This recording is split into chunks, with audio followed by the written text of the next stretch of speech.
Well, good evening, YouTube. I wanted to definitely document a couple of more things that I've discovered about this Jeep. Spent a little time on Google and a couple of the forums, and discovered that through the pictures and through some discussion with some other owners, the Jeep itself has a very unique feature, and that is this hub on the rear axle.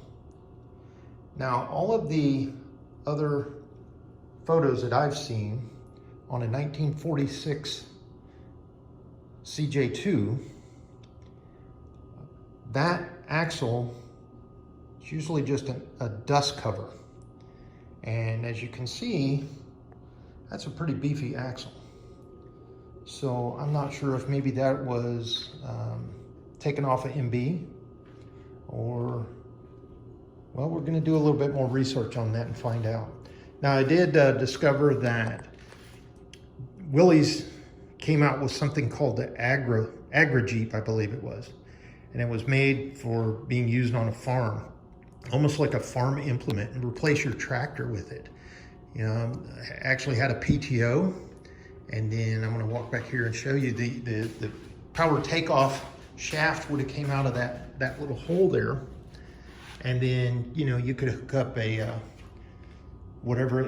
mixer, you could, whatever implement would connect to a PTO shaft. You could use it on your farm. You could use, this vehicle as a grocery getter, as a family sedan, as a farm implement. So pretty unique. One of the other photos I discovered was, I was kind of concerned about the rear on this hub. You know, a lot of the Jeeps you find, the old Willys, the tub has been replaced, with a newer version, CJ3, etc. One of the things I found was the taillight access holes. Obviously they've been adapted to have normal brake lights, both sides. So there have been some additional holes drilled so that the brake light lenses, brake lights themselves could be placed there. Now, one of the photos I've seen on the early Willys was this was actually just a cover. So there was just a plate and there wasn't a light there. This was actually the brake light. It was, mounted right in there. There was a single mount or a single brake light on the driver's side. And then on the passenger side, this was just basically a reflector, just a round reflector, almost like like on a bicycle. But it was round, it would mount right there. So I'm still looking at, confirmation on year, model, serial numbers and everything else, just to find out what we've got here, hodgepodge of stuff. But that looks like it's a little further up from the bottom of the tub than the pictures I've seen on the early CJ2s. Now, I know this one's close enough down there, but maybe they drilled the hole out just to be able to put, it almost feels like inside, like there's a lip on the inside of the sheet metal, like they did punch through right there. And then over here would be, down close to the bottom of the tub would be that reflector. So maybe I stand corrected. Maybe the reflector wasn't up here, it was down here, and then this has just been drilled out. So that might be something we'll research a little bit and see if, legal requirements sometimes adjust what you're able to do on restorations, unless this is going to sit in a museum, if it's going to be roadworthy or whatever. And, we live in California, so there's a lot of different laws here, believe me, laws, not only with emissions, but just with, what a vehicle needs to have on it just to be roadworthy and operate on the road. This is not a interstate vehicle. I think, 50 miles an hour around here, you're gonna get tailgated real quick with people coming out of Sierra Tahoe trying to go to, you know, the bay and vice versa. So this is gonna be an around town or a museum piece, or, you know, weekends or whatever. But it's definitely not a highway transport. Let's see what else I wanted to document real quick. Oh, I did want to share. Thank you for the folks that recommended I hold the camera, or actually I'm taking this on my phone, but I hold it horizontal versus vertically. You saw that earlier this morning. The video quality is a little bit better, and it's also wide angle on YouTube. And the reason for that is I adjust my phone. So thanks for telling me about that. You know, I'm a novice here using YouTube and setting up a channel and everything like that. I'm sure I'm gonna get a lot of comments on what to do and stop walking around, stop shaking the camera and all that, but that's fine. I'm learning just like everybody else.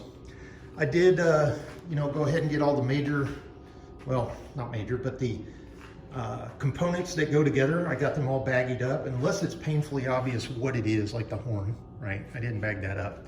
This pile of bolts is actually for that, here we go, spinning, is for that, the side step. I'm gonna go ahead and put the bolts back in there and then talk with the body folks and find out if you know, that's gonna affect the value or how much it's gonna cost or whatever to get that repaired. But I've got everything bagged up real nice and clean. I've written on the outside of the bags what is what and where it goes. And what I'll eventually do is, as you know, tub, body, headlights and everything, I'll put it in shoe boxes, and then I'll put them up in the shelf in the house to keep the bugs out of them.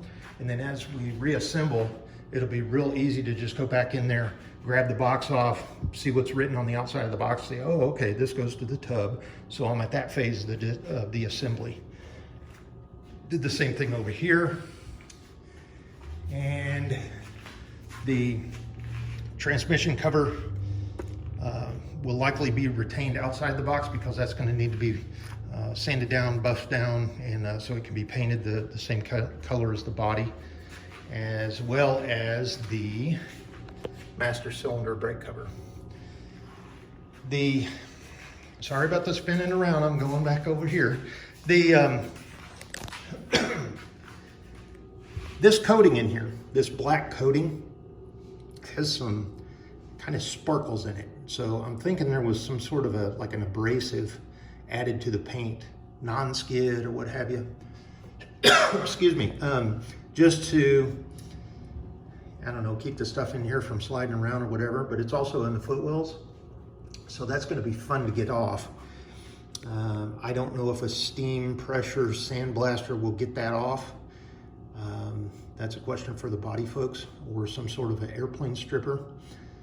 My concern is, when I've done body work in the past, an absolute novice, reason I don't do it is sand material gets everywhere. I don't have a paint sprayer. I prefer to leave that up to the professionals that actually have a paint booth, where things can dry and you don't have bugs and everything, you know, outside, people cutting their lawn and stuff sticking to your paint. So leave that to the pros. Might have to pay just a little bit more for it, but the quality is going to be there. And then I'm going to excel in doing the mechanical side of things. That'll speed up the project, I think, a little bit quicker too. You'll have, you know, two phases going on at the same time, versus needing to wait on the paint and the body work while or before you get into the engine, or, you know, vice versa. Just extend the time. So 10-minute video here. I'm going to call it a day. It is Sunday, August 1st. It's in the evening. I'm going to go ahead and regroup for a couple of days, repair my back and my knees, and spend a couple hours in the hot tub, and take tomorrow off. Just make sure I'm physically able to come back out here and do a little bit more, and we'll pick up this week. Next video I shoot will be, the tub will probably be off.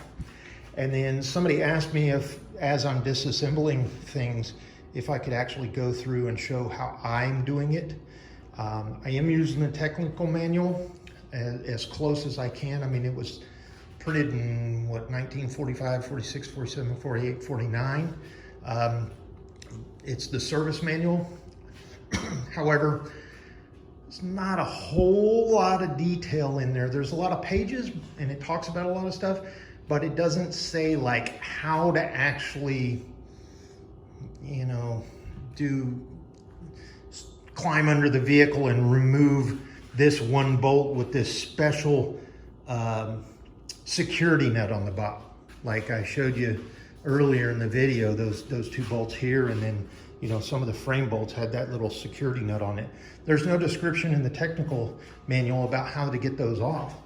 Obviously, when you put them on, it's just, you know, you turn it on, you torque them down and you're done. But how do you get those suckers off? So that's something that I hope somebody that, I've already done it, so I can't really show you what I did.